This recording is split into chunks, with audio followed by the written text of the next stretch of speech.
একজন পথিক একদিন সফরে বের হয়েছিল। পথ চলতে চলতে সে রাস্তায় একটা পুরনো থলি পেল। কৌতূহলবশত সে থলিটা তুলে দেখল ভেতরটা সোনার মুদ্রায় ভর্তি। আনন্দে তার চোখ চকচক করে উঠল। সে ভাবল, এ তো একেবারে খাজানা পেয়ে গেলাম। তাই থলিটা ভালোভাবে বেঁধে দ্রুত নিজের বাড়ির দিকে রওনা দিল। কিন্তু কিছু দূর যেতেই হঠাৎ পিছন থেকে একটা ভয়ঙ্কর গর্জন শুনল। ফিরে তাকাতেই দেখে এক চিতাবাঘ দৌড়ে আসছে তার দিকে। প্রাণ বাঁচানোর জন্য সে দৌড়াতে শুরু করলো, আর চিতাও তার পিছু নিল। কিছুক্ষণ পর পথিক ক্লান্ত হয়ে পড়ল। শেষ চেষ্টা হিসেবে সে চিতার লেজ ধরে ফেলল, যেন সেটা তাকে কামড়াতে না পারে।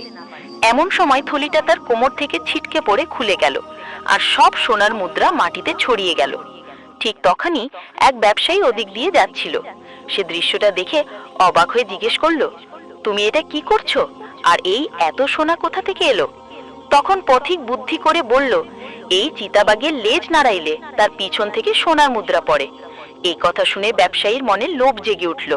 সে বলল, তুমি তো অনেক সোনা পেয়ে গেছো, এখন চিতার লেজটা আমাকে দাও। পথিক সুযোগ বুঝে তাড়াতাড়ি চিতার লেজটা ব্যবসায়ীর হাতে দিয়ে সোনাগুলো কুড়িয়ে নিয়ে সেখান থেকে পালিয়ে গেল। ব্যবসায়ী ভাবল, এখন নিশ্চয়ই সোনা বেরোবে। সে আনন্দে চিতার লেজ নাড়াতে লাগলো, কিন্তু কিছুই ঘটল না।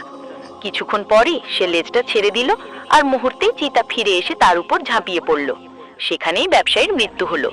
শিক্ষা: লোভ সবসময় সর্বনাশ ডেকে আনে। যা তোমার নয় তা ছিনিয়ে নেওয়ার চেষ্টা শেষমেশ নিজের সর্বনাশী